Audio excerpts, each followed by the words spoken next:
¿Cuántas promesas te han hecho que no se han cumplido?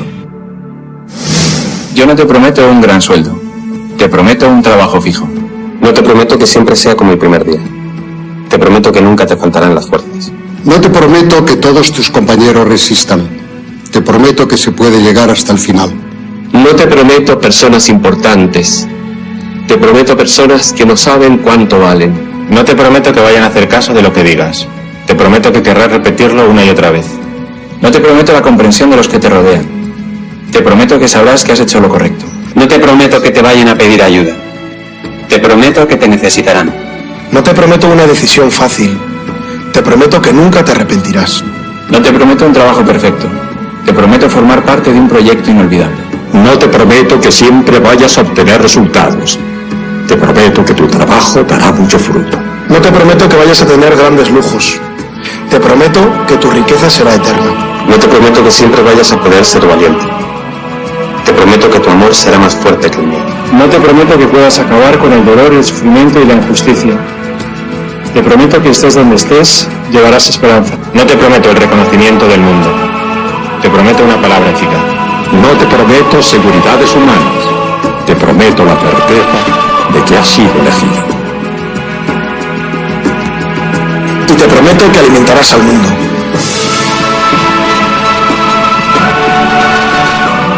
Unirás corazones.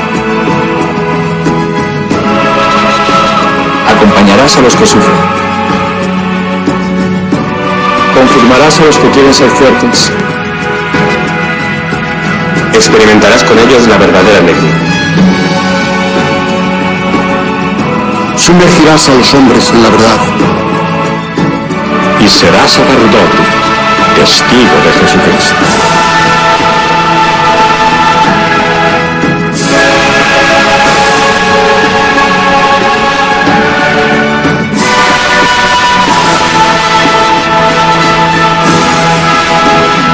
No te prometo una vida de aventuras. Te prometo una vida apasionante.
Invitamos a todos los que están en sus casas, a los que están en los hospitales, a los que están en distintos lugares de internación, que no pueden salir por enfermedad, por debilidad, a los que los cuidan, a los presos, a los monjes y a las monjas de clausura, a que espiritualmente peregrinemos para alcanzar el don de esta indulgencia del año santo 2025. En el nombre del Padre, y del Hijo, y del Espíritu Santo. Amén. Pidamos perdón juntos. Señor, ten piedad. Cristo, ten piedad. Señor, ten piedad. Recemos el credo profesando nuestra fe en Dios en el ámbito de la Iglesia. Creo en Dios Padre Todopoderoso, Creador del cielo y de la tierra, y en Jesucristo, su único Hijo, nuestro Señor, que fue concebido por obra y gracia del Espíritu Santo.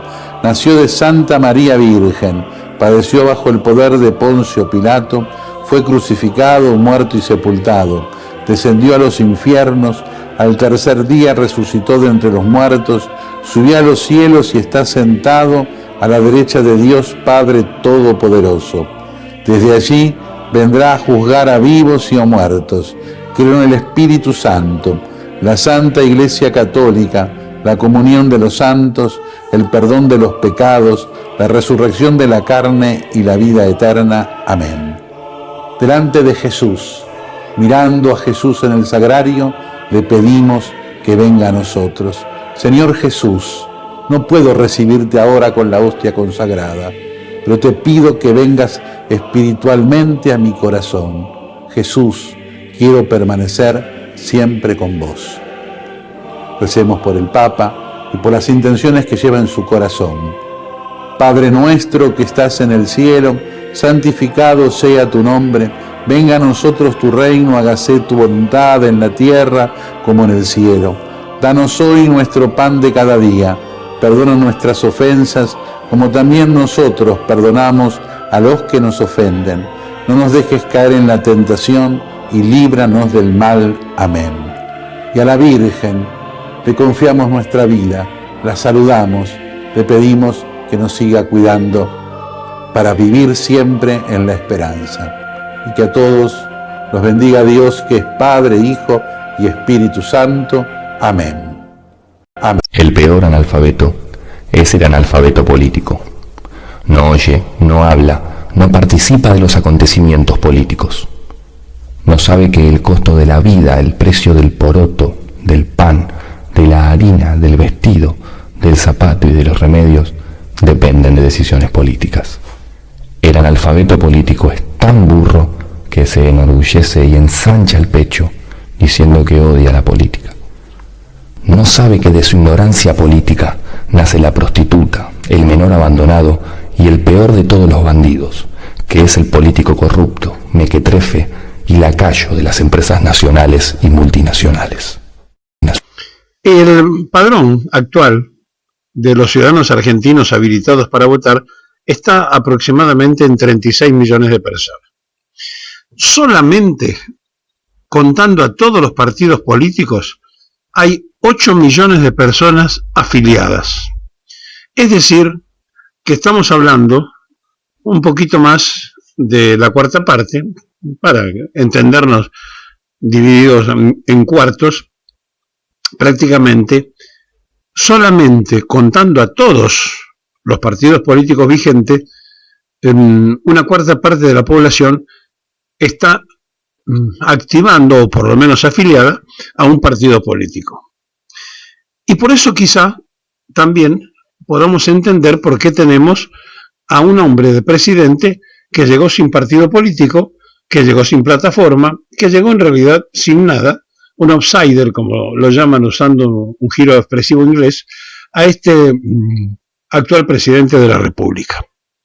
Ahora, la pregunta, si la ponemos también en contexto de la gran cantidad de gente que no fue a sufragar en las últimas elecciones, si lo ponemos dentro de todo ese análisis, nos vamos a dar cuenta que hay una especie de saturación. Y es muy peligroso que haya saturación sobre la política, porque estamos hablando de un sistema democrático. Ahora, ¿por qué hay saturación? Bueno, porque en definitiva se repiten las mismas personas que durante tanto tiempo en diversos partidos políticos han sido conducción, referencia o jefaturas que han terminado por cansar a la propia militancia. Ahora, si suponemos que apenas y no llega a una cuarta parte de los empadronados, tendrían una militancia activa en supuestas e imaginarias elecciones internas de los partidos políticos, nos vamos a poder poner de acuerdo todos para entender por qué un hombre sin partido político, sin mucha otra cosa que no sea 4 o 5 exabruptos como que con una motosierra iba a romper todo, que venía para destruir el Estado, etcétera, etcétera, con las barbaridades que Milei dijo, fue acompañado por el voto. Y esto es porque no hay contención política. Porque si los partidos políticos y las plataformas de los partidos políticos y la dirigencia de los partidos políticos contuvieran a la sociedad argentina, no tendríamos esa escasez de que no llega ni siquiera a una cuarta parte de afiliados de la población útil para votar según el padrón. Estos datos indicativos son muy importantes, como también son importantes que se batieron todos los récords de ausencia electoral en los últimos comicios del medio tiempo, porque la gente dijo, no estoy de acuerdo con el gobierno, pero tampoco estoy de acuerdo con los candidatos que presentan los otros sectores que podrían ser elegidos como para enfrentar al gobierno. Y entonces se quedó en su casa, no fue a votar. Estamos ante una situación que es imprescindible estudiar profundamente, y esto requiere auxilio de sociólogos, auxilio de psicólogos, auxilio de la ciencia, para interpretar qué está pasando en las multitudes que no están concurriendo masivamente a un acto tan simple como el de ejercer su voluntad democrática. Y ahí vamos a encontrar explicaciones de todo tipo. Y por eso, además de un sociólogo, quizá también sea para un psicólogo, y algún especialista en psicología de masas, y alguien que pueda tratar de interpretar por qué en la Argentina está pasando este fenómeno. Nosotros, sin ser profesionales de ninguna de las cosas que harían falta, simplemente como observador periodístico, podemos dar cuenta de esto para que otros lo analicen y lo desarrollen y lo investiguen. Ahora, sí podemos hacer una reflexión acerca de este tremendo aburrimiento que hay por la quizá falta de entusiasmo y falta de propuestas que lleguen a impactar en la sociedad como para enamorar y llegar a una persona de una simpatía, transformarla en una militancia. No hay militancia activa y por eso esa carencia de militancia activa permiten que una persona sin partido político, permite que un outsider como Milei aparezca de candidato y se quede con las elecciones. Milei es el representante de la minoría electoral de la Argentina, no es el representante de la mayoría. Milei ganó con el 30% compuesto por 3 sectores de la política que se juntaron para votar al cachivache que hoy preside la República. Y entonces, en esta expresión de minorías, que si la dividimos en tercio y buscamos lo que sería la construcción propia de lo que hoy sí es un partido político nacional y que La Libertad Avanza, nos encontraríamos con la sorpresa de que son minoría dentro de la minoría. Ahora, ¿por qué llega el actual presidente de la República a ser ungido y elegido? Bueno, esto es una pregunta hacia la sociedad, pero la respuesta puede estar en esto que estamos hablando. Puede entenderse así, que solamente de los que estaban empadronados para votar, menos de una cuarta parte son afiliados a partidos políticos, y de esa cantidad de afiliados, muchos menos son los que activan en política, sin contar que algunos, como el caso del PJ, que tiene la mayoría de los afiliados que estamos hablando, no hacen ni siquiera elecciones internas. Y entonces, cuando todo está cercenado, cuando todo se digita en una oficina, termina pasando que la gente se queda finalmente en su casa y no va a votar. Bien, dicho esto y hecho esta interpretación, tenemos que darnos cuenta de lo que está pasando en la Argentina de este tiempo y lo que puede llegar a pasar en un futuro inmediato. Y ahora que la CGT le puso fecha a una movilización, vamos a ver hasta dónde esa movilización es acompañada, ¿Cuánta gente está dispuesta a estar en la calle para escucharse o para dejarse su expresión y su testimonio? ¿Cuántos, más allá de lo que puedan mover los gremios, actúan por sí solos? Tantos de los oyentes que llaman aquí diciendo nadie convoca, bueno, ahora tienen una convocatoria, veremos si después pueden llamar al programa y decir estuvimos en la convocatoria que hizo la CGT, porque la participación activa en la política es parte de la razón humana. El ser humano es un ser político y entonces no hay que confundir la política con la politiquería. Es imprescindible que se interprete que los partidos políticos son la herramienta que marca la Constitución para llegar al poder. Ahora, para poder llegar al poder a través de un partido político y para poder terminar de ser candidato de un partido político, se supone, se deduce que debe tener vida interna ese partido y entonces que aparezcan dentro de esas internas las posibilidades de que la gente se presente. Claro que no siempre ocurre así. La mayoría de las veces se elige en una oficina donde se juntan una minoría que con la dedocracia determinan pone a fulana o pone a fulano. Pero todo esto tiene después un resultado, que aparece alguien sin partido político, sin ninguna interna, como Milei, y se transforma en presidente de la nación. Bien, la referencia que queríamos utilizar para que todos pensemos es que no llega a la cuarta parte, son menos de la cuarta parte, los afiliados a los partidos políticos en la Argentina. Por lo tanto, sobre 36 millones de personas dispuestas a votar en un país de 45 millones largo, casi 47 millones de habitantes, lo que nosotros tenemos que evaluar es que no hay vinculación a un sector político determinado, por más que puedan tener ese pensamiento, y no están autoobligándose a participar activamente en la vida pública y privada, activando políticamente para ese sector político. Salvo honrosas excepciones que justifican la regla, la militancia está quizá mucho más desaparecida que presente.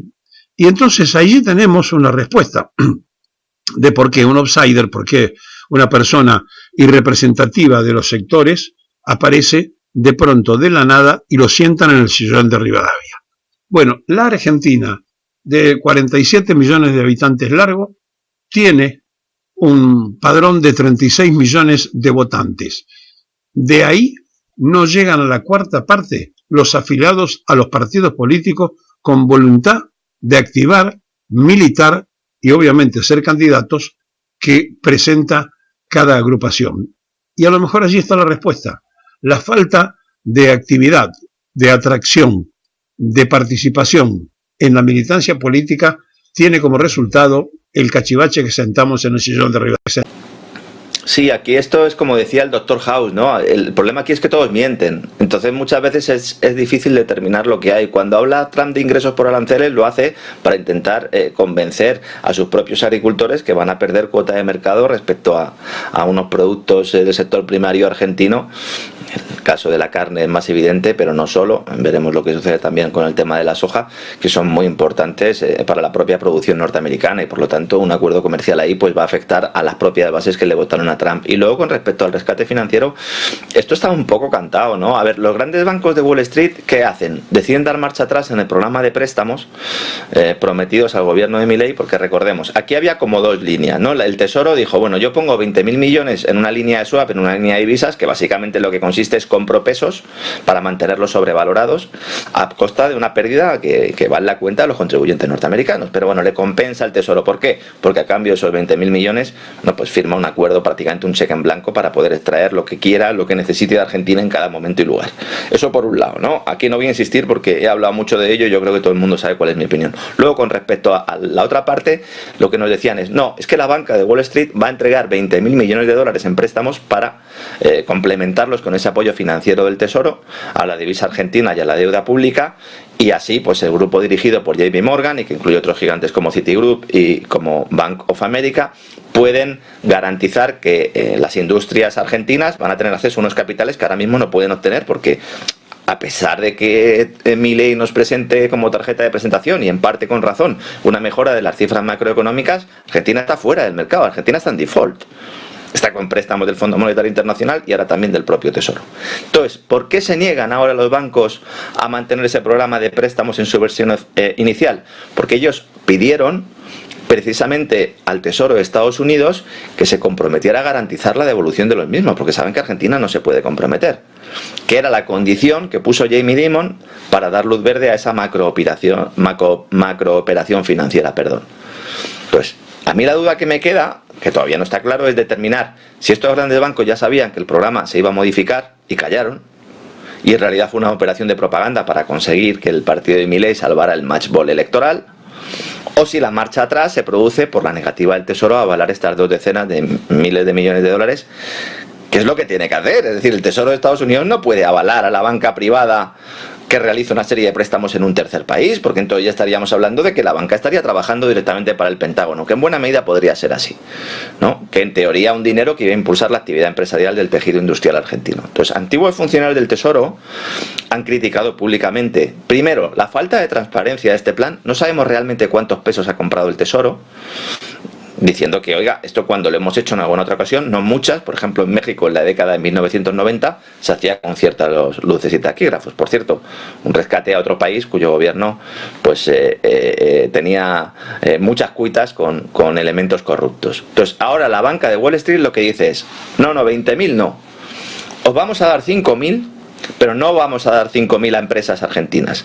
Vamos a dar una línea de liquidez a corto plazo, el denominado mercado repo, para que Argentina pueda ofrecer como garantía una cartera de inversiones y que utilice ese dinero no para nutrir la actividad industrial argentina, sino para pagar la deuda que vence en enero, que son 4.000 millones de dólares. Deuda pública que vence en enero. Entonces, de esta manera, bueno, pues podría salir de este match ball, podría salir de esta cuita, pero solo en enero.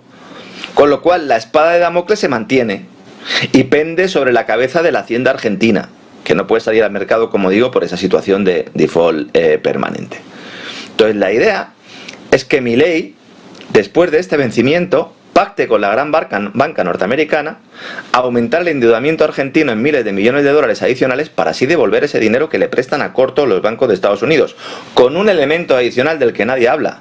JP Morgan es quien controla el Ministerio de Economía y el Ministerio de Hacienda Argentina y el Banco Central de Argentina, pero no porque lo diga yo, es que todos los que están ahí han realizado su carrera en JP Morgan.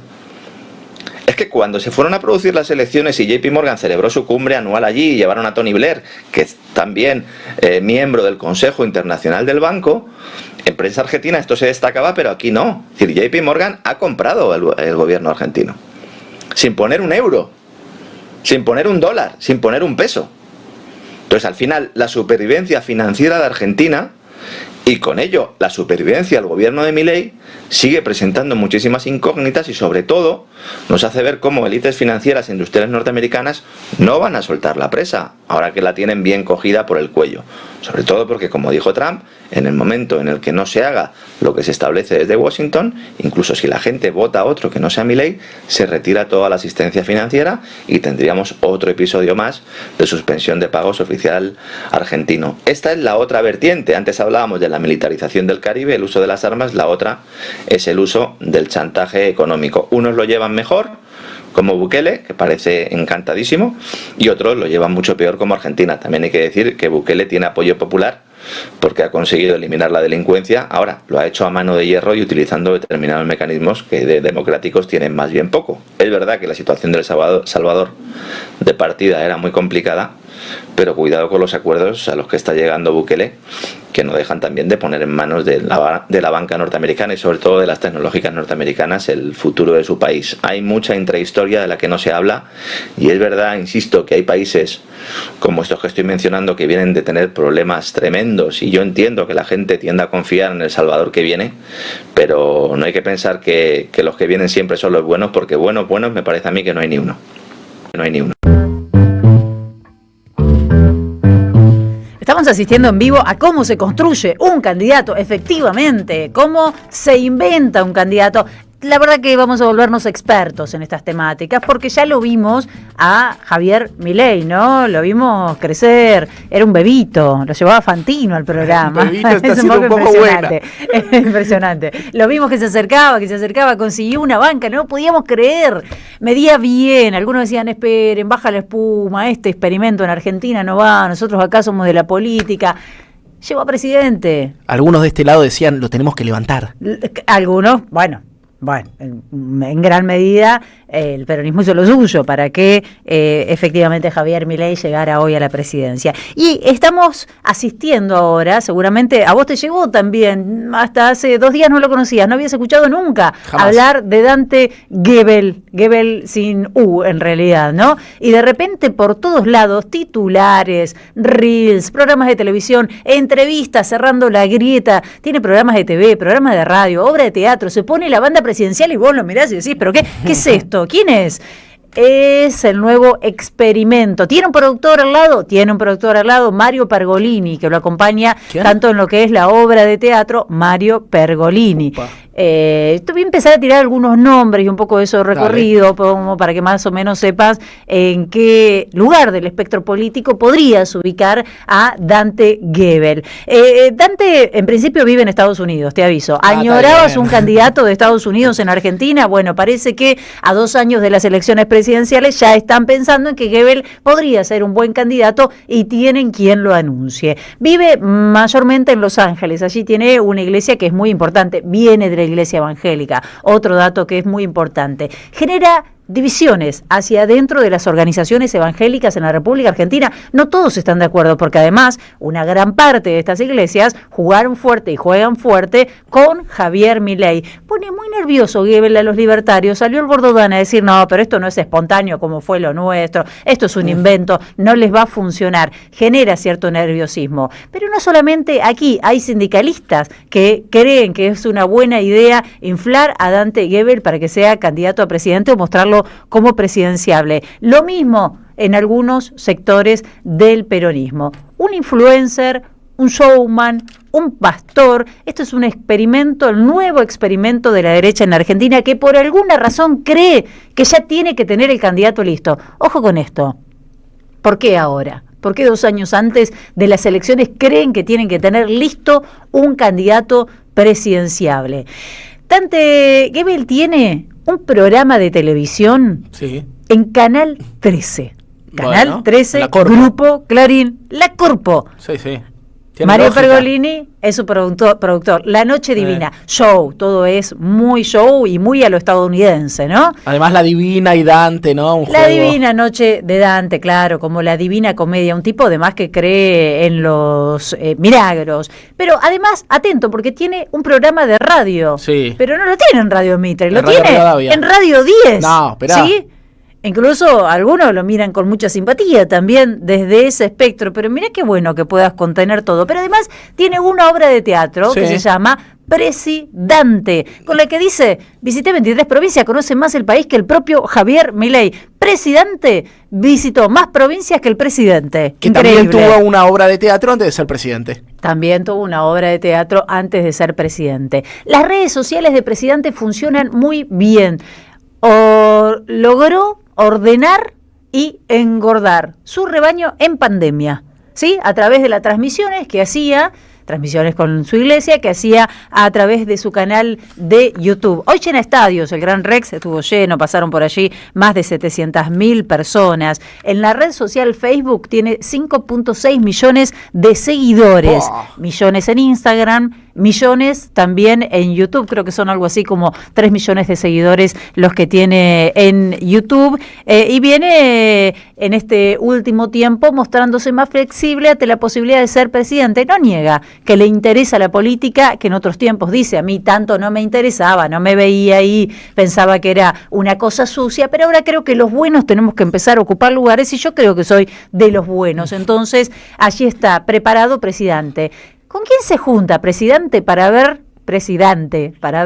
dónde lo ubicamos? Bueno, aquí lo vemos muy sonriente con un Nayib Bukele. Parece que estuvo encargado de la oración al momento de la segunda asunción de Bukele. Segunda asunción donde gana con casi 80% de los votos en un partido sin reelección, en un país sin reelección, Bonavita gana Bukele. Pero empezás a buscar un poco más en el pasado, hurgar un poco en el pasado de este hombre que nació en el conurbano, tiene 57 años y como te digo se fue a Estados Unidos, donde parece que fue feliz, le fue muy, viste, todas las historias, qué sé yo, Fred Machado se fue de joven a Estados Unidos, le fue muy bien, vuelve a la Argentina. Lorena. El amigo de Santiago Caputo, el otro, el que tiene la empresa de aviación, el Caturiche, el que trajo las valijas. Sí. También, de joven, se fue a Estados Unidos, vuelve multimillonario. Bueno, y aquí Dante Gebel también nació en el conurbano, se fue a Estados Unidos y aquí vuelve millonario, viene en avión cada vez que quiere estar en la República Argentina y lo tenemos dándose a conocer, lo están imponiendo en la agenda con un gran operativo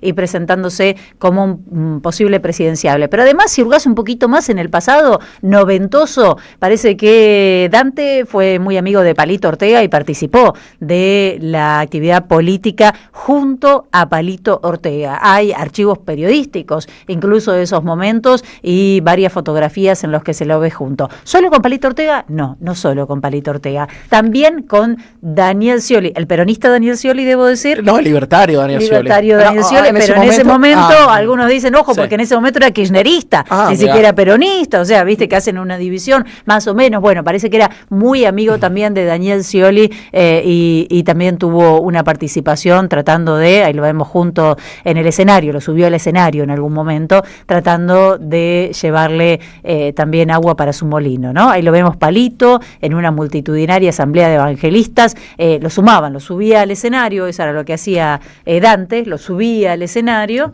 y era su manera de colaborar con sus amigos, podríamos decir, de la política. Ahora, entre los que lo defienden, entre los que lo bancan, lo lanzan a Dante, hay varios nombres que podemos mencionar. Yo voy a mencionar solamente dos. Uno es Eugenio Cassieles. ¿Quién es Eugenio Cassieles? Amigo de Ramiro. Amigo de Ramiro Marra dice que él no está con esto, pero es uno de los fundadores de La Libertad Avanza. Después, ¿se acuerdan? Algunos desprendimientos, heridos y demás. Cassieles es uno de los que está convencido de que Dante tiene que ser presidente. Y el otro es Juan Pablo Bray, representante de los trabajadores aeronavegantes. Que llevaba de candidato a Scioli en la última elección en la que fue Massa. Ahora considera que sería interesante que Gebel sea presidente de los argentinos. Así que, fíjate, este nuevo perfil que te lo están metiendo por todos lados, abrís el celular, prendés el teléfono, prendés la radio y te dicen, Gebel es tu próximo presidente. La pregunta es si estamos tan estúpidos en Argentina, estamos tan estupidizados como para que nos convenzan, sí, que nosotros podamos hacer nuestro propio proceso de razonamiento con respecto a lo que estamos viviendo hoy en la Argentina, con esta idea de la fuerza del cielo, con un supuesto elegido, ¿no? Eso es lo que siente Javier Milei, así se presenta como un elegido y viene otro elegido. Le habían regalado donado, que esta gente tiene una suerte. Viste que te encontrás con tipos que convierten pesos en dólares, se les convierten solos. A mí no me donan nada. A él le habían donado una Ferrari amarilla. Mirá que esta gente muere por las Ferraris.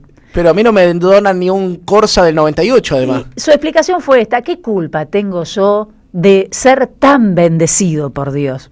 ¿Qué culpa tiene él? Pobre Dios, que no estás bendecido, claro, sos un envidioso, una envidiosa, pero este hombre era un bendecido. Él dice que la volvió a sembrar a la Ferrari después que la recibió. Bueno, otro chantapufi. Esto es un poco más serio, con buenos modales, en ese sentido, digo, un poco más serios, no le va a generar tanto ruido seguramente al establishment, no dice malas palabras. Un poco menos violento. No se mueve como si estuviera convulsionando mientras habla, habla bien, es un showman, insisto.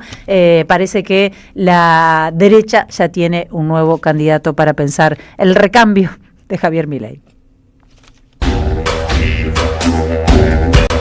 El peronismo es una cosa difícil de explicar, pero yo voy a tratar de hacerlo. El peronismo tiene una tesis fundamental, que es la tesis de la comunidad organizada. El peronismo es un movimiento comunitario. Se apoya en la idea de comunidad, no en la idea de Estado, como se dice normalmente. El peronismo no es fascismo, porque Perón, a diferencia de Mussolini, sostiene que las organizaciones libres del pueblo, los cuerpos intermedios de la sociedad, las corporaciones, si ustedes quieren entender, son una creación libre del pueblo y no son una creación desde el Estado. como pasa con el fascismo. Esa es una distinción fundamental. Entonces, para el peronismo el Estado es un instrumento que tiene que ser eficaz, que algunas veces tiene que manejar algunas empresas y otras veces las tiene que dejar de lado según la prudencia política. Es un movimiento de masas, es un movimiento que se alienta desde el mundo cristiano, aunque no es una democracia cristiana. Es un movimiento que ha sabido difundir la propiedad. En La Puna, a 4.000 metros de altura, el peronismo compró a una familia Cantero, que era familia argentino-boliviana, chilena, le compró en su momento 25 millones de hectáreas y lo difundió entre los pobladores que tuvieron que ir pagando durante 50 años su predio. Entonces, si uno va hoy a La Puna, la diferencia entre La Puna argentina y La Puna chilena, que en La Puna chilena no hay nada, y en La Puna argentina hay 23.000 o 50.000 productores de cabras y chivos y vicuña. Y la Puna es fértil. Cuando las ideas son buenas son fértiles, si no son infértiles. El peronismo se caracteriza entonces porque en la sociedad argentina, deja instituciones. Por eso no pasa nunca. Una de las instituciones que creó fue el sindicato. El sindicato, a un argentino medio que tiene trabajo, lo recibe, le paga el parto, le paga el colegio primario, el secundario,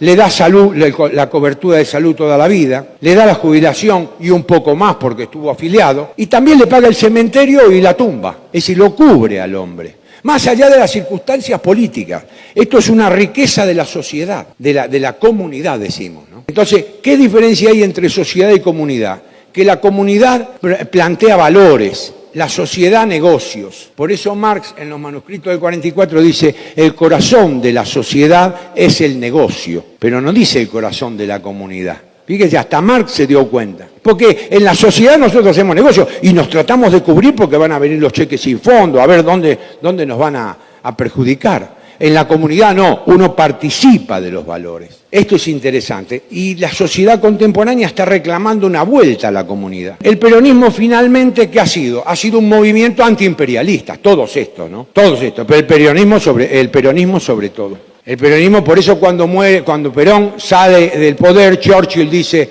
es la mejor noticia que he recibido después de la Segunda Guerra Mundial, la caída del dictador. Y ellos han creado toda una leyenda que este era un nazi, que este era un fascista, que este era un dictador, que este se mataba a la gente, se comía a los chicos crudos. Bueno, ¿qué quieren que le diga? Bien, estoy aquí con, en este caso, un informe que es del Centro de Estudios Económicos y Sociales Scalabrini Ortiz. El gran salto hacia atrás se refiere o inicia refiriéndose a la relativa calma financiera y política tras las elecciones que le dieron al gobierno, algún margen para intentar consolidar un programa o subprograma económico. El interrogante de si podrá hacerlo continúa en el frente externo. El director del Centro de Estudios Económicos y Sociales Scalabrini Ortiz, docente, economista, Andrés Aciaín, es quien está conectado en este momento. Andrés, bienvenido. Aquí Úrsula Asta y Leonardo Martín. ¿Cómo andás?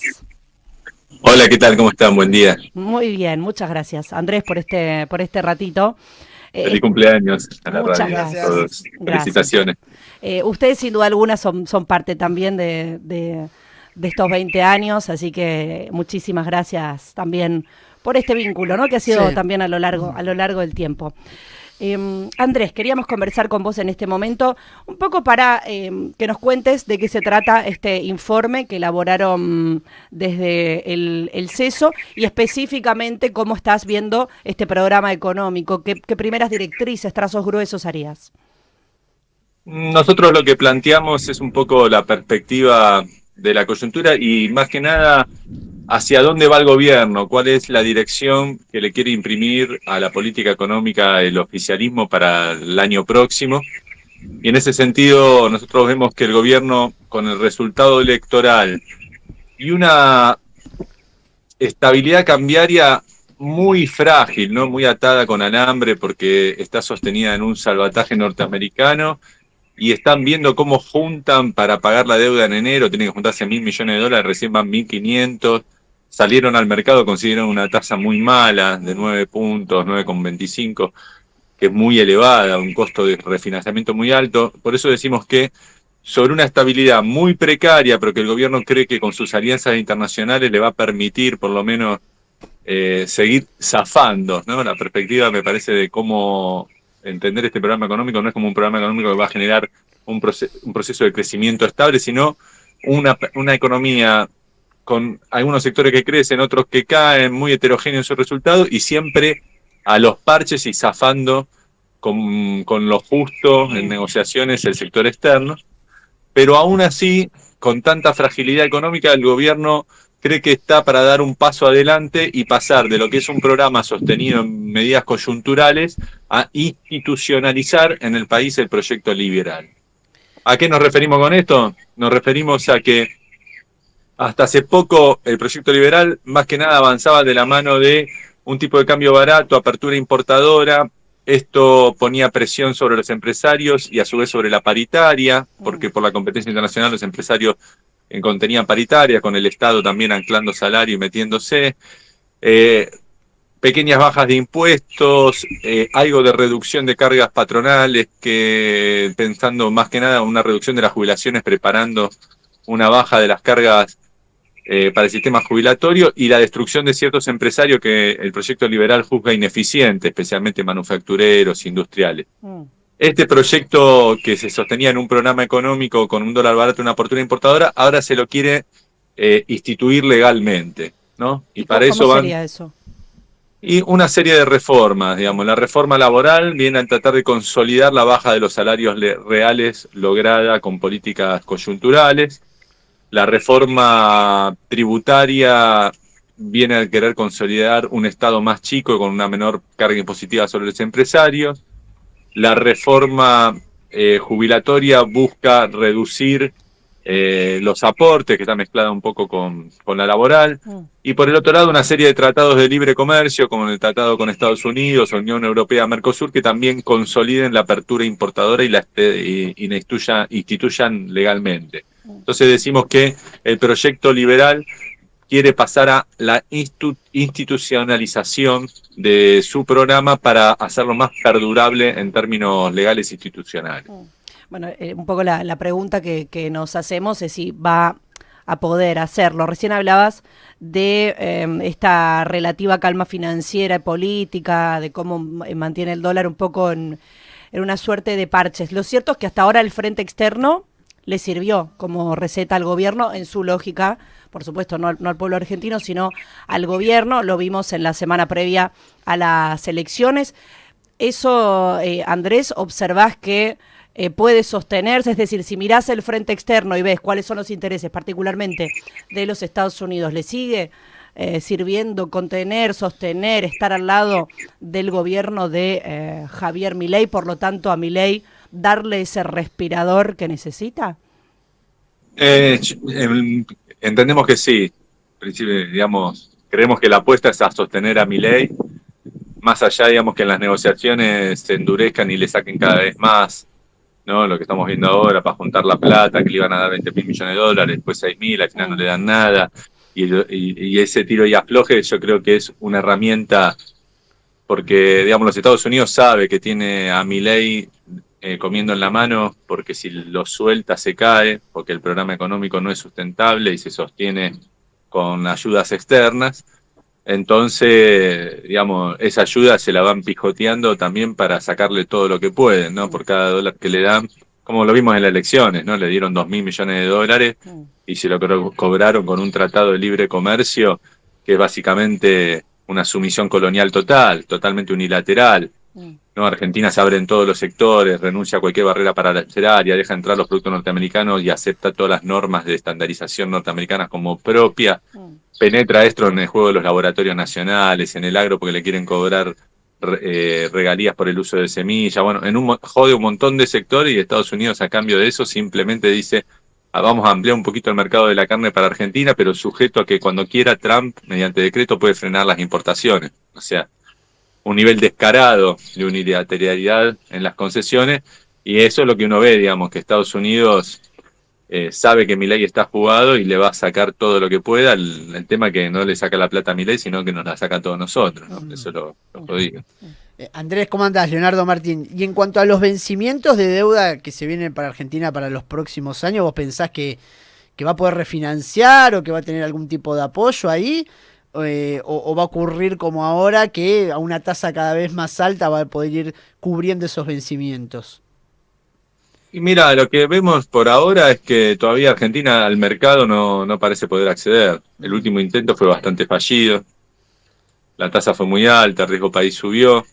Si no consiguen nada, van a activar el swap norteamericano para terminar de pagar los intereses, me imagino. La situación es bastante lamentable en esos términos. Nosotros creemos que va a seguir así, con negociación últimamente, parches, ayudas institucionales norteamericanas, piloteándola, algún acuerdo con bancos. No vemos una Argentina donde fluyan grandes capitales financieros, que se refinancie, que haya, digamos, que estemos dulces, ¿no? Nos vemos más bien que vamos a estar puchereando y negociando pucho a pucho. Hay que ver después la coyuntura también internacional, todos los vaivenes que puede pasar, ¿no? Imagínate, hay una crisis internacional, otra cosa, se va toda la bosta. Entonces, hay que ver, digamos, uno no tiene la bola de cristal. Lo que sí nosotros no vemos es que este modelo haya generado condiciones para un crecimiento estable y que derrame, ni siquiera como un neomenemismo, digamos, no vemos esa situación, ¿no? Vemos más bien lo que fueron estos 2 años, digamos. Está bien. ¿Qué pasa con el dólar, Andrés? Que hasta ahora el gobierno de nuevo intentó pisar, sostener, se mantiene esa, como decíamos antes, relativa calma en torno a ese tema y bajó esa subida que tenía hasta octubre, por lo menos, hasta finales de octubre. ¿Qué sucede al respecto? Nosotros creemos que ahora va a haber presiones al alza. Cuando se cobren los aguinaldos por el tema de las vacaciones, todo eso va a presionar, va a haber una demanda importante de dólares y se va a mantener tensionado. Hay que ver qué decide el gobierno, si modifica o no en algo la política cambiaria o si la sigue aguantando. Ahí lo que se está viendo hasta ahora es que esta política cambiaria y de pisar paritarias que implementó ya desde marzo, abril, no recuerdo bien la fecha que se abandonó el ancla cambiaria, ya no le está sirviendo para bajar la inflación, ¿no? Ya hay 6 meses que la inflación viene creciendo poquito, pero creciendo. Ya hay un año donde la inflación no baja. Estamos a los mismos niveles de inflación que el año pasado, una inflación anualizada del 32, 33%. Entonces hay que ver si el gobierno renuncia al objetivo de seguir bajando la inflación e implementa una política cambiaria de reacomodar un poquito más arriba el dólar, lo modifica un poco el tema de las bandas, o sigue aferrándose a ese programa. Creo que en enero va a ser un mes clave para ver si se cambia, porque generalmente se aprovecha enero, que están todos de vacaciones, para sacudir a la población, ¿no? Entonces es probable, si van a ajustar el tipo de cambio, que lo hagan en enero. Andrés, y en cuanto al futuro, un planteo de algún sector, dicen, bueno, en unos años puede haber mayores ingresos de dólares a partir de la explotación minera, están queriendo cambiar la ley de glaciares, de las exportaciones energéticas, petróleo, gas. ¿Ves un esquema que pueda surgir de la venta de minerales, que además son explotados por muy pocas empresas multinacionales, sobre todo lo que es minería? ¿Ves sustentable eso o que el gobierno avance a esa dirección? Y es el programa. En realidad es el programa que tiene escrito el mercado mundial para la Argentina. Porque si vos ves la transición que estamos viviendo de Estados Unidos hacia China, en cualquiera de los dos polos, digamos, sea Estados Unidos o China, digamos, o en la combinación de los dos, uno lo que ve que es el lugar para la Argentina es la de proveedor de materias primas, y es eso, y ahora hay una fuerte demanda de minerales, ¿no? Por la transición energética. Entonces me parece que eso es clave, es probable y va a suceder, te diré, incluso gobierne quien gobierne, digamos, una tendencia a incrementarse las exportaciones primarias de esos sectores por la alta demanda del mercado mundial. El tema es cómo se desarrollan esos sectores, digamos, si van a hacer una política básicamente saqueo masivo, que es con lo que impone el RIGI, ¿no? Llévense todo y dejen algo. La idea de la masividad y que eso, por más que se la lleven toda, algo derrama porque son muchos los que vienen, o una idea más de tratar de maximizar los recursos en cuanto a cuánto queda en la Argentina, que si las empresas, si hay empresas nacionales, si hay empresas estatales, cuántos son las regalías, ¿no? Una negociación un poco más firme en cuanto a obtención de recursos para el propio país. Después está el uso de esos dólares, que es básicamente, digamos, con este esquema actual, el uso va a ser ir pagando una deuda que siempre está al borde de la cesación de pago. Entonces, todos los recursos naturales que podrían servir para financiar el desarrollo nacional van a financiar el pago de una deuda inflada en 2 años de macrismo y después inflada a través de sucesivas renegociaciones eternas, ¿no? Que es un poco el esquema actual. Argentina siempre al borde de la cesación de pago, pidiendo más crédito y a mediano o largo plazo ir pagando eso con nuestros recursos naturales. Entonces, en vez de desarrollarnos, lo que hacemos es pagar una deuda que inventaron para timbiar en 2 años y medio de macrismo. Estamos hablando con Andrés Aciaín, estamos hablando también, además de la realidad político-económica, muy particularmente del documento del Centro de Estudios Económicos y Sociales Scalabrini Ortiz, El Gran Salto hacia Atrás se llama. Andrés, hay algo que te quiero preguntar que tiene que ver con este documento que en realidad no fue público, de un grupo de economistas, de investigadores, presentado en el Partido Justicialista. Se conocieron algunos elementos más bien a través de trascendidos mediáticos, de entrevistas que brindaron algunos de ellos, que presentaron a la expresidenta Cristina Fernández de Kirchner. ¿Sabes algo? ¿Tenés información de lo que escuchaste? ¿Qué te parece? No, ese documento se sabe más lo que no dice o sí dice en entredichos y discusiones posteriores que el documento. No sé por qué no lo publican y listo. No sé cuál es el problema que tiene. El documento es súper secreto del Partido Justicialista. El gran plan no quiere que nadie se lo copie. Claro, no. Sí, no sé qué están haciendo. Bueno, se pasaron. Viste, o a lo mejor no está. O sea, a lo mejor no está. A lo mejor no está, digamos. Esa es otra. Es otra posibilidad, sí. El hipersecreto modelo de desarrollo justicialista que todavía no se conoce, pero claro, que hay grandes polémicas. No, y, lo último por ahí resaltar, nosotros hablamos de gran salto hacia atrás, un poco parodiando el gran salto hacia adelante de la China, ¿no? Cabezaba con esa idea del salto adelante. Nosotros lo que vemos que en esto intento de institucionalizar el proyecto liberal, Argentina puede dar el gran salto hacia atrás en el sentido de que va a consolidar una tendencia de largo plazo a la destrucción de gran parte del entramado productivo y a una especialización primaria cada vez mayor, ¿no? Por eso hablamos del gran salto hacia atrás, porque se consolida una Argentina primaria dependiente, que excluye a la mayoría, muy desigual, con bajos salarios, con muchas empresas cerradas, pérdida de puestos de trabajo. Creemos que estas consecuencias a mediano o largo plazo pueden generar que la Argentina por décadas quede, digamos, yendo hacia atrás, ¿no? En esta carrera, digamos, de las distintas competencias de los estados nacionales por cómo repartirse el entramado productivo global, vemos que en eso puede ser un gran salto hacia atrás. Andrés, muchas gracias, muchísimas gracias, te mandamos un abrazo grande a vos y a todo el grupo ahí de los amigos, amigas del CESO. Bueno, gracias a ustedes y felicitaciones. Gracias, un abrazo enorme. Andrés Aciaín es a quien escuchaban, él es economista, es profesor, es investigador, dirige el Centro de Estudios Económicos y Sociales Scalabrini Ortiz. Invitamos a que vayan a leer este documento que además es muy claro, está escrito de manera muy clara, está en CESO, esas son las siglas, ceso.com.ar, allí pueden verlo. Hablábamos con él de la realidad económica de la Argentina en este contexto geopolítico. El argentino, la AFA, le responde al gobierno con este duro comunicado. Lo empezamos a descubrir en el primer párrafo, dice: cuando llegamos a la conducción de la AFA en 2017, nos encontramos con una institución devastada.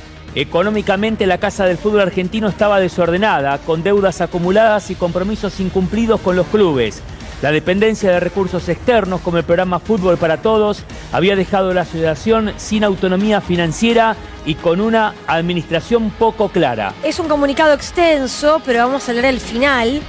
porque es directamente una crítica y una guerra declarada al gobierno de Milei. Y dice, más de 90.000 puestos de trabajo perdidos desde noviembre de 2023 hasta la fecha. Más de 20 empresas y fábricas importantes a nivel nacional que cerraron sus plantas por el aumento masivo de importaciones y la caída extrema del consumo. Con ese dramático contexto del país y el foco puesto en cuestiones que nada tienen que ver con la realidad que atravesamos los argentinos, nosotros igual no te daremos los derechos. Eso es lo que pone este comunicado que, insistimos, es un comunicado de la Asociación del Fútbol Argentino, lo que significa que no es solamente de Chiquitapia, porque la Asociación del Fútbol Argentino son todos los clubes que la componen. Y ahí se ve otro destacado que aparece en pantalla. Después de todo, en la AFA no hablamos de política, hablamos de fútbol. El resto, que lo discutan en la tribuna. En el mientras tanto, en el país, y miren, y hasta destacado en negrita, proyecto destacado para sesiones extraordinarias en Argentina, presupuesto 2026, inocencia fiscal, compromiso nacional para la estabilidad. Lo seguimos descubriendo y bajando en este duro comunicado de la AFA, de su presidente Chiquitapia al gobierno. Involucra las medidas económicas que llevó adelante el gobierno en este comunicado que ustedes están leyendo. Habla del resultado laboral de la destrucción de empresas, destrucción de empleo y hacia adelante lo que se está intentando aprobar por el gobierno. Mira, señala todo, ¿no? Sí, señala todo, y es una respuesta que le da también a Bullrich, que había planteado previamente una denuncia ante la Conmebol, ¿no? Ante el Comité de Ética de la Conmebol. Denuncia que el gobierno después le bajó el tono, porque digo, Bullrich sabemos que se envalentona, boqueó, como se dice en la tribuna, y el gobierno sabe que eso le traería, digo, un lío hasta a nivel mundial 2026, si esa denuncia prospera y si una intervención de AFA se lleva adelante. Digo, no es un chiste lo que dijo Bullrich a nivel internacional, ni siquiera ya en el marco nacional del fútbol. Sí, y ahí, digamos, chocar un poco con la convivencia y el libre juego que le fueron dando a Patricia Bullrich. Ustedes saben que Patricia Bullrich es una de las que se puede manejar como vocera del gobierno sin pedir demasiado permiso. Por eso ella ya, recuerdan que el primer día que fue al Congreso a tener una reunión en su nuevo carácter de senadora, dijo que se iba a poner a estudiar el funcionamiento de la AFA, las mafias y demás. Bueno, obviamente que como senadora no tiene mucho para hacer. En principio, instala esta denuncia y lo que le están respondiendo es: háganse cargo de lo que tienen por delante, que es un problemón. De hecho, se quedan recontra cortos, porque habla de 90.000 empleos destruidos, y en realidad se destruyeron en total registrado, porque lo conté hoy del dato del viernes, 254.000 empleos registrados destruidos. Y ahora, las empresas son 19.000 las que han cerrado. Pero miren qué interesante esta parte del comunicado, donde habla de que la AFA, según el comunicado este que se publica, comienza su decadencia luego de la muerte de Julio Grondona, el famoso 38-38, en el predio de Ezeiza. Después habla de la gestión de Mauricio Macri, que dice que tuvieron que soportar amenazas de intervención, denuncias de cohecho, tráfico de influencias, lavado de dinero. Habla de la gestión de Alberto Fernández y dice: el expresidente se expresó públicamente en contra de esta dirigencia y pretendió ungir a su propio candidato para que dirija los destinos de la AFA. Y sigue: aún hoy insisten con presentarnos como la AFA peronista, cuando fuimos nosotros quienes no acompañamos con nuestra imagen la compulsa proselitista. Como diciendo, no nos quieran involucrar con un gobierno o con el otro. Somos la AFA, somos autárquicos y somos algo que va mucho más allá, si se quiere, del gobierno de turno. Y después se mete y le coloca la pelota en el terreno de la política, ¿no? Con lo que detallábamos, lo que aparece en ese segmento, en los proyectos destacados para sesiones extraordinarias, de lo que está hablando el gobierno y además de la situación económica. Resaltado y subrayado, inocencia fiscal, y quién lo impulsó, José Luis Esper, ¿no? Lo remarcan. ¿Qué es la inocencia fiscal que se va a debatir hoy en comisión? Un nuevo blanqueo, una especie de nuevo blanqueo. Esto en su momento, este año, lo había anunciado Caputo junto con Esper. A ver, luego de criticar a Macri, criticar a Alberto Fernández y decir no nos emparenten con nadie, el comunicado dice: avanzaron con la IGJ intentando obstruir la realización de la asamblea de AFA. No pudiendo lograr su objetivo, volvieron a amenazar con la intervención. Nuevamente presentaron denuncias ahora por desbaratamiento de derechos acordados en la justicia federal. Y un capítulo aparte se lo lleva a la intención de imponer sociedades anónimas deportivas. No contento ni de acuerdo en admitir la libre decisión de los clubes, Federico Sturzenegger expresó públicamente su estrategia para continuar con su plan de acción. Empobrecer a los clubes aumentando la alícuota, ¿se acuerdan que lo charlamos esto? Sí. Del decreto 1212. Como si lo antedicho fuera poco, Bullrich formuló una denuncia intentando vincular insólitamente a nuestro tesorero con una supuesta red de espionaje ruso. Digo, está marcando uno atrás de otro todos los conflictos que viene teniendo la AFA en los últimos años. No solamente lo último de lo que tiene que ver con las últimas jornadas. Menciona ahí todo lo relacionado a copas internacionales y de selecciones obtenidas por AFA en los últimos años, y termina con un destacado a la selección nacional y lo que hacen siempre, que es mirar hacia adelante. Y una palabra que se habla mucho y por parte del gobierno, que es la intervención. Y con lo que significa una intervención, ¿no? Se viene un mundial, con lo que significa la AFA, la FIFA, volvieron las amenazas de la intervención, nuevamente se presentaron denuncias, dice el comunicado, por desbaratamiento de derechos acordados ante la Justicia Federal de la Capital Federal. En todas, cada una de las oportunidades ajustado derechos fueron brindadas las explicaciones. Y ya nombra directamente, más allá de lo que hacía mención de Sturzenegger, de la SAD. Un capítulo aparte se la lleva la intención de imponer a las sociedades anónimas deportivas, en contra de la libertad que tienen los clubes a través de sus dirigentes para elegir el modelo de asociaciones civiles sin fines de lucro. De todo lo que se habló en los últimos tiempos, del objetivo de la operación del gobierno contra la AFA, contra su presidente, idas y vueltas, diferentes posiciones, este es el comunicado más duro y más extenso, que no solo habla de la situación gobierno-AFA, sino que la AFA, la Asociación del Fútbol Argentino, le empieza a marcar también las políticas económicas, al menos en este comunicado. Sí, ahora, ¿hay alguna novedad judicial, Vane, hoy con respecto a la causa relacionada a la finca en Pilar y demás? No. Pasó, cambió de fuero, Eso el viernes, lo contamos el viernes, hubo alguna comunicación de ARCA al juzgado sobre elementos que pidieron, pero ahora es como que va a seguir todo en el fuero penal económico por lavado de activos.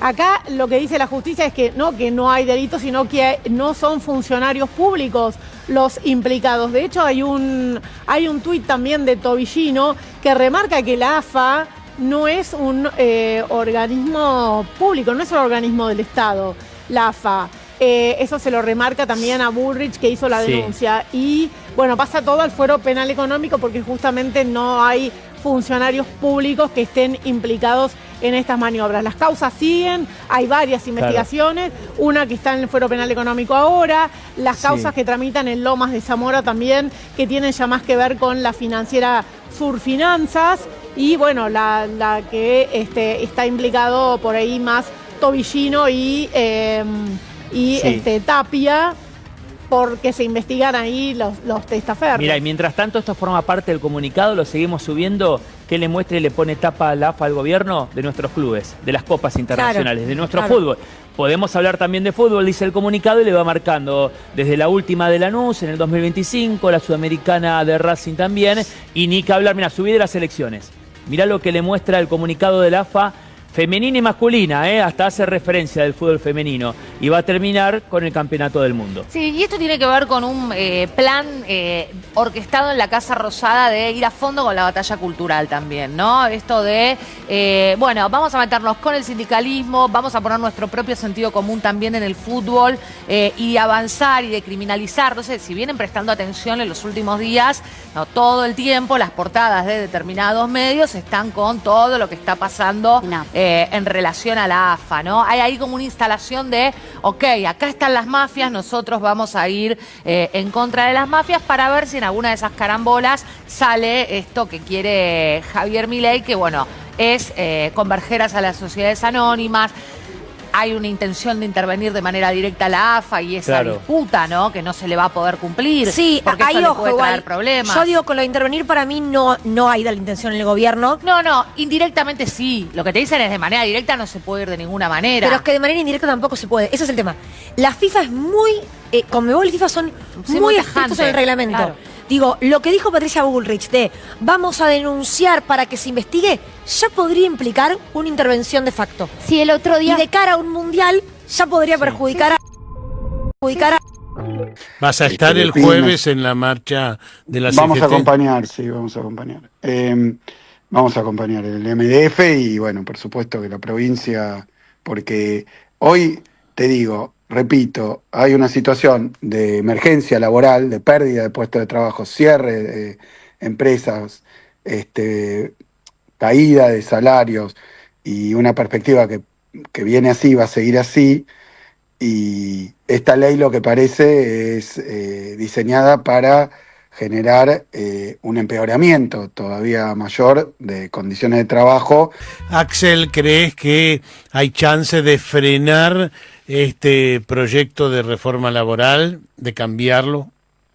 Mira, yo creo que hay otra trampa, además de la inadecuada aplicación de la palabra modernización, que es que tratan de ponernos a nosotros en un lugar de no quieren discutir y nada ha funcionado.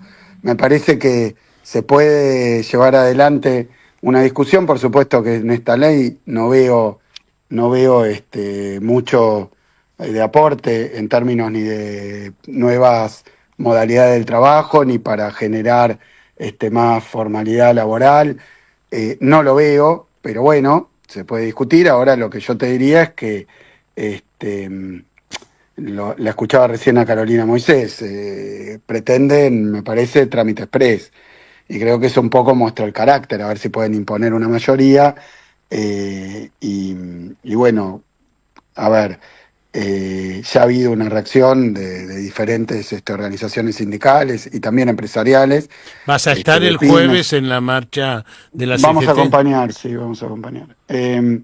Vamos a acompañar el MDF y bueno, por supuesto que la provincia, porque hoy, te digo, repito, hay una situación de emergencia laboral, de pérdida de puestos de trabajo, cierre de empresas, caída de salarios y una perspectiva que viene así, va a seguir así.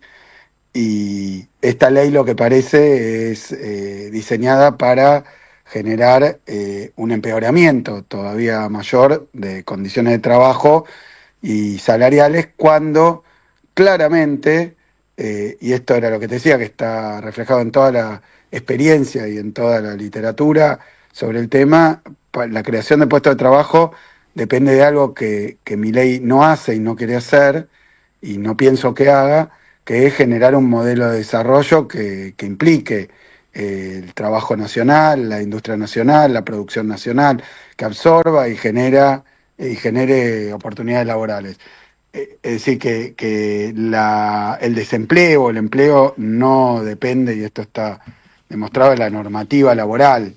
Sí puede ser su condición de formalidad, sí puede ser facilitar despidos, por ejemplo, como esto se pretende hacer. Y después hay un punto más que lo planteo ahora porque ya lo hemos estado discutiendo con colegas gobernadores.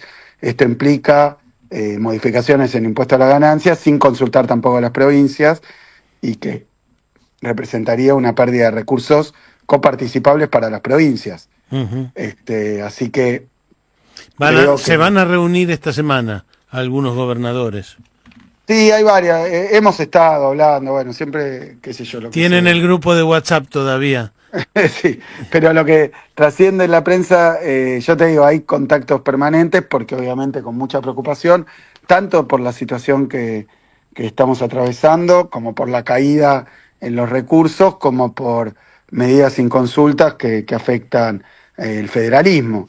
O sea, si no hay un modelo productivo, si no hay un modelo federal, si no hay un modelo que esté a tono con la situación internacional, porque hacer seguidismo de Estados Unidos en todas las materias no es ubicarse en el nuevo escenario internacional, es algo que expresa muchísima pereza intelectual también, ¿no? ¿Qué vas a hacer con esto? Y lo mismo que diga Estados Unidos, es una situación de sumisión, ¿no? En foros internacionales, en política exterior, en un momento donde está complicado, todo el mundo entiende que está complicado, que hay un panorama novedoso y cambiante. Los pobres que se odian entre ellos. Cómo la ingeniería social del poder programa el odio horizontal para que nunca miremos hacia arriba. No es espontáneo, no es casual, es diseño. Una sociedad que ha normalizado la explotación necesita producir odio. Y lo hace con precisión quirúrgica. Cada día, cada medio, cada algoritmo te señala a un nuevo culpable. El inmigrante que te quita el trabajo. La mujer que pide mucho. El viejo que ya no produce. El joven que no respeta. El vecino que corta la calle. Tu pareja, tu hijo, tu propio reflejo. Nos entrenaron para desconfiar de quien tiene lo mismo que nosotros. Casi nada. Y así, el pobre odia al pobre. El explotado desprecia al explotado. El precarizado desconfía del que sobrevive distinto. Mientras tanto, los de arriba no aparecen. No tienen rostro, no tienen acento. Tienen offshores, apellidos y blindaje. Y siguen cobrando. Porque si odias a tu vecino, no miras al banco que se queda con tu casa. Si culpas al que recibe un plan, no ves al que tiene subsidios millonarios del Estado. Si odias al maestro, no cuestionas al ministro que recorta educación. La lógica es clara. Donde hay explotación, tiene que haber un culpable. Y como no podés ver al verdadero, te dan uno de mentira. Así funciona la ingeniería del odio. Y es perfecta. Porque es cotidiana. Y porque funciona sin que lo notes. Los medios te educan para odiar. El algoritmo te lo refuerza. El discurso te lo normaliza. La política lo explota. Y vos lo repetís como si fuera pensamiento propio. Odias al otro pobre, porque es lo único que podés hacer sin consecuencias. Odias en horizontal, porque en vertical no se puede mirar sin que tiemble todo. El modelo no necesita represión si ya logró que la gente se odie sola. Y en ese clima, todo se descompone. El padre odia al hijo, el joven al anciano, el trabajador al desempleado, el que alquila al que ocupa, el que paga al que recibe, el que critica al que apenas sobrevive. Y mientras tanto, los verdaderos responsables siguen sin nombre ni rostro. Nadie odia al rico. Nadie odia al que finge neutralidad desde su despacho. Nadie cuestiona al experto que explica la pobreza como si fuera un fenómeno natural. Porque ellos no se ven. Y lo que no se ve, no se toca, no se juzga, no se odia. Y esto no es un fenómeno aislado. En toda América Latina ocurre igual. En Argentina, los medios señalaron durante años al piquetero, al beneficiario de un plan, al trabajador informal, mientras el FMI se llevaba el futuro y las fortunas salían por Ezeiza. En Colombia, se criminaliza al joven de barrio, al mototaxista, al que vive en la informalidad, mientras los corruptos blindan su riqueza en Panamá. En México, se teme más al migrante que cruza la frontera que al empresario que explota a su propio pueblo. En Chile, en Perú, en Brasil, el patrón es idéntico: miedo, odio, división. Todo mientras las élites se coordinan para seguir saqueando. Es el neoliberalismo en su fase más eficaz, cuando ni siquiera necesita explicar su doctrina, porque ya la instaló en la cabeza del explotado. Te enseñó que el Estado es ineficiente, que los pobres son vagos, que cada quien tiene lo que merece. Y vos, que no tenés nada, terminás creyendo que te lo mereces. Te hicieron sentir culpable por no tener, y rencor por ver que otro tiene lo poco que vos no. Y ahí nace el odio horizontal. Esa rabia programada, esa violencia simbólica que no toca el poder, pero revienta al vecino. Es el alma del modelo. Dividir para reinar, odiar para no pensar. Porque si odias, no organizás. Si culpás al otro pobre, no entendés que están en la misma trampa. Si despreciás al que vive distinto, no ves al que diseñó el encierro. Y entonces, el neoliberalismo hace su trabajo sucio, sin mancharse las manos. Desarma lo colectivo, ridiculiza lo común, convierte la sociedad en un ring de miserias enfrentadas. El odio es la anestesia de los explotados. Y en este sistema, el que odia a su igual no es libre, es funcional. La rabia que no mira hacia arriba es obediencia. La indignación que no toca al poder es complicidad. Porque el verdadero enemigo no corta la calle, no cobra subsidios, no usa gorra, está en traje, cobra comisiones, tiene acciones, y se ríe mientras vos odias al que vive igual de jodido que vos. Escrita por Manuel Fernando González Villamil. Pueblo que escucha, únete a la lucha. pueblo que escucha, únete a la lucha, pueblo que escucha, únete a la lucha, pueblo que escucha, únete a la lucha, pueblo que escucha, únete a la lucha, pueblo que escucha, únete a la lucha, pueblo que escucha, únete a la lucha, pueblo unido, nunca vencido, pueblo unido, nunca vencido, y luche, luche, luche, no deje de luchar, y luche, luche, luche, no deje de luchar, por un canto de obrero, obrero y popular, y luche, luche, luche, no deje de luchar.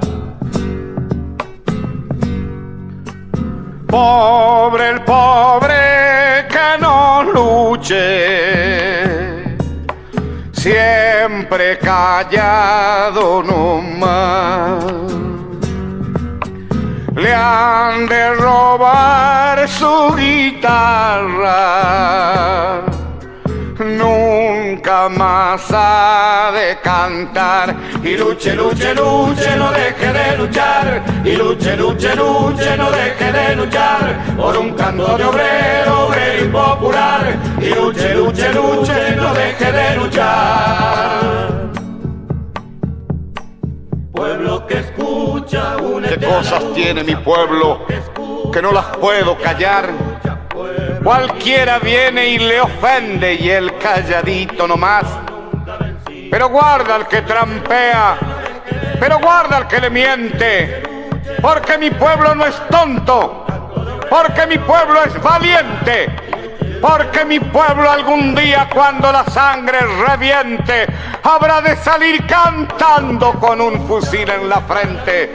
Y entonces no habrá más niños durmiendo bajo los puentes, ni obreros, ni campesinos, siempre apretando los dientes, porque mi pueblo es de machos y nadie me lo desmiente. Y luche, luche, luche, no deje de luchar. Y luche, luche, luche, no deje de luchar. Por un canto de obrero, obrero y popular. Y luche, luche, luche.